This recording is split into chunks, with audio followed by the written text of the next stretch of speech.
नमस्ते बच्चों। कल हमने किया था श्यामा चरण दुबे जी का जीवन परिचय। आज हम उपभोक्तावाद की संस्कृति पाठ का अध्ययन करेंगे, उसके बारे में जानेंगे। सबसे पहले हम ये जानेंगे कि जो है ये उपभोक्तावाद की संस्कृति जो पाठ है वो श्यामा चरण दुबे द्वारा लिखा गया एक निबंध है। क्या है? इस निबंध में आज की समस्याओं को लेखक ने उजागर किया है कि आज के समाज के सामने कौन कौन सी समस्याएं जो है वो आ रही हैं। उन्होंने इस निबंध के माध्यम से बताया है कि समाज की वास्तविकता क्या हो गई है।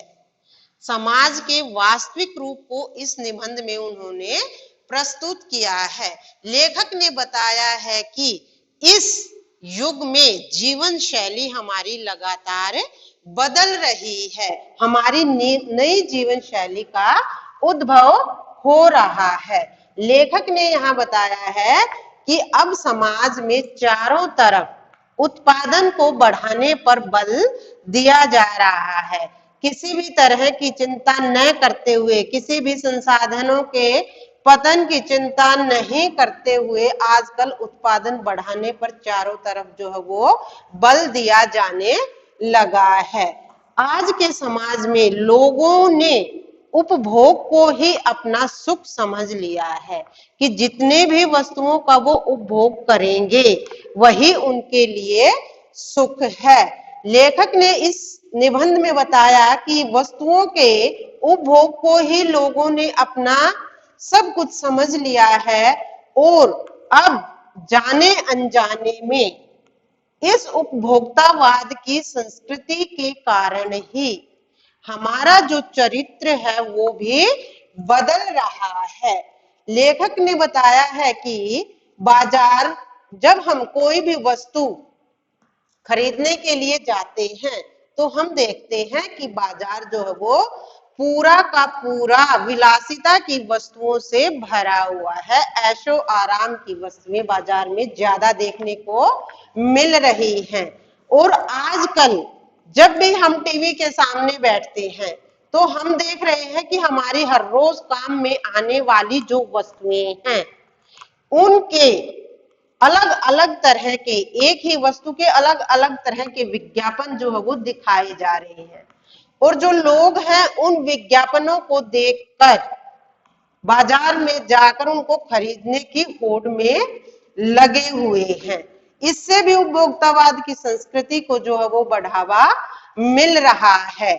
जैसे हम उदाहरण ले सकते हैं, जैसे टूथपेस्ट है, इस निबंध के माध्यम से बताया है, टूथब्रश है, तो उनके भी अलग अलग तरह के विज्ञापन दिखाए जा रहे हैं। एक आम सामान्य सी चीज से भी हम अपना काम चला रहे हैं, लेकिन विज्ञापनों को देखकर ज्यादातर लोग जो है वो आकर्षित हो रहे हैं और उनको खरीदने की होड़ लगी हुई है।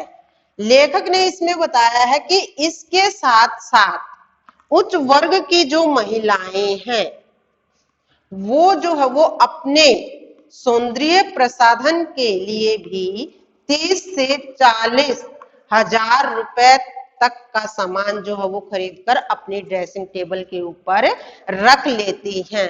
उच्च वर्ग की महिलाएं ही नहीं, आपस में एक दूसरे को देखकर मध्यम वर्ग की महिलाएं भी अपने सौंदर्य प्रसाधन की वस्तुओं पर बहुत ही ज्यादा खर्च करने लगी हैं। और वस्त्रों की दुनिया में भी यही हाल है कि जगह जगह पर बुटीक खुल गए हैं। एक सामान्य वस्त्र, प्रकार के वस्त्र से भी जो है वो हम काम चला सकते हैं, लेकिन आजकल तो ये होड़ लगी है कि कौन जो है वो सबसे ज्यादा उपभोग करने वाला है वस्तुओं का। तो इस तरीके से सब जो है वो महंगे से महंगे वस्त्रों को खरीदने में लगे हुए हैं। यही उदाहरण जो है वो घड़ी का बताया है कि घड़ी का काम समय बताना है। 50 और 100 रुपए की घड़ी भी वही समय बताएगी और 50,000, 60,000 या 1 लाख, 1.5 लाख रुपए वाली घड़ी भी वही समय बताएगी। लेकिन लोगों ने ये अपना मन बना लिया है कि जितनी भी महंगी वो चीज खरीदेंगे उससे उनकी सामाजिक प्रतिष्ठा नजर आएगी। तो अपनी सामाजिक प्रतिष्ठा को दिखाने के लिए लोग जो है वो बाजार से अनेक वस्तुएं खरीद रहे हैं, चाहे उनकी आवश्यकता उनको है या नहीं है। पहले जो लोग थे वो अपनी आवश्यकताओं के अनुसार ही बाजार से सामान खरीदते थे, लेकिन आजकल समाज के लोगों ने उपभोक्तावाद की संस्कृति को अपना लिया है। उन्हें जिस चीज की आवश्यकता नहीं है उसको भी जाकर वो बाजार से खरीद ले आते हैं, ताकि उनकी सामाजिक प्रतिष्ठा बनी रहे। और इसमें भोजन खाने की बात हो या विद्यालय में प्रवेश करने की बात हो, आजकल लोग जब खाना खाने के लिए जाते हैं तो उनको खाना खाने के लिए कम से कम 5 सितारा होटल होना जरूरी है। चाहे उनकी हैसियत है या नहीं है, फिर भी वो खाना खाने 5 सितारा होटल में ही जाएंगे, चाहे वो तंग पाकर ही उसके पैसे वसूल करें। ऐसे ही स्कूलों में प्रवेश का हाल है कि फीस देने की सामर्थ्य लोगों में है या नहीं है, लेकिन वो बड़े से बड़े स्कूल में बच्चों का एडमिशन करवाने के लिए जाते हैं।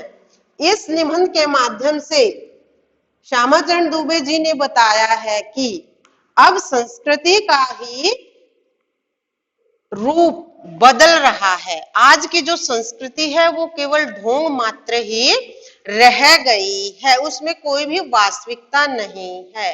और जो उपभोक्तावाद की जो संस्कृति है उसने लोगों में आपसी दूरियां भी बना ली हैं, क्योंकि लोग एक दूसरे को देखकर वस्तुओं का उपभोग किए जा रहे हैं। अपनी सामाजिक प्रतिष्ठाओं को दिखाने के लिए ज्यादा से ज्यादा वस्तुओं का उपभोग कर रहे हैं। और इस उपभोक्तावाद की संस्कृति से क्या हो गया है, हमारे नैतिक जो मूल्य हैं वो पीछे रहते जा रहे हैं। हम नैतिक मूल्यों को इतनी अहमियत बिल्कुल भी नहीं दे पा रहे हैं, और जो नैतिकता है वो अब पीछे छूट गई है। गांधी जी ने लेखक ने इस निबंध में बताया है कि गांधी जी ने भी कहा था कि उपभोक्तावादी जो संस्कृति है वो हमारी नींव को हिलाकर रख रही है, उसने हमारी नींव को हिलाकर रख दिया है। यह विषय हमारे लिए चिंता का विषय है और चुनौती का भी विषय है। तो ये जो निबंध श्यामाचरण दुबे जी ने लिखा है, इसमें उपभोक्तावाद की जो संस्कृति है उसको लोगों द्वारा बढ़ावा दिया जा रहा है। इसमें लेखक ने उपभोक्तावाद की संस्कृति से होने वाले नुकसान भी बताए हैं। आजकल लोग अपनी आवश्यकताओं को ध्यान में नहीं रखते हैं, सिर्फ वस्तुओं के उपभोग करने को ही अपना सुख भी समझने लग गए हैं। इस पाठ से संबंधित अब कुछ प्रश्न जो हैं वो हैं कि लेखक के अनुसार जीवन में सुख का क्या अभिप्राय है। तो लेखक ने इस पाठ के माध्यम से व्यंग्यात्मक ढंग से बताया है कि जो है वो आज वस्तुओं का उपभोग ही लोगों के लिए सुख बन गया है। नेक्स्ट क्वेश्चन इसके लिए आता है कि उपभोक्ता जो संस्कृति है वो हमारे समाज के लिए चुनौती क्यों है। तो वो हमारे समाज के लिए चुनौती क्यों है, क्योंकि इससे एक तो वास्तविकता जो संस्कृति की है वो बदल गई है। हमारी सामाजिक नींव को उपभोक्तावाद की संस्कृति ने हिलाकर रख दिया है। लोग बिना आवश्यकताओं के ही सामान को, वस्तुओं को खरीदने में लगे हुए हैं। तो इस तरह से ये हमारे लिए उपभोक्तावाद की संस्कृति चुनौती भी बन गई है और चिंता का विषय भी बन गई है। उसके बाद प्रश्न आता है कि कोई भी वस्तु हमारे लिए उपयोगी हो या नहीं हो। हम टीवी पर उसका विज्ञापन देखते हैं और उसको खरीदने के लिए चले जाते हैं, ऐसा क्यों है? तो ऐसा इसलिए है कि आजकल उपभोक्तावाद का दौर चल रहा है। लोग अपनी आवश्यकताओं को, जरूरतों को ध्यान में नहीं रखते, बल्कि अपनी सामाजिक प्रतिष्ठा को दिखाने में लगे हुए हैं। तो आजकल लोग अपनी सामाजिक प्रतिष्ठा को दिखाने के लिए टीवी में विज्ञापन देखकर वस्तुओं को खरीदने के लिए चले जाते हैं। तो आज हमने पाठ का अध्ययन किया है। इस पाठ के माध्यम से लेखक ने बहुत ही महत्वपूर्ण बातों को उजागर किया है। उन्होंने आज की समस्याओं के बारे में बताया है, समाज की वास्तविकता को बताया है, इस युग में जो जीवन शैली बदल रही है उसके बारे में बताया है। चारों तरफ आजकल उत्पादन को बढ़ाने पर ध्यान दिया जाने लगा है, इन सब बातों को बताया है। इससे संबंधित हमने कुछ प्रश्न भी किए हैं और इस पाठ से जो संबंधित प्रश्न हैं वो आपने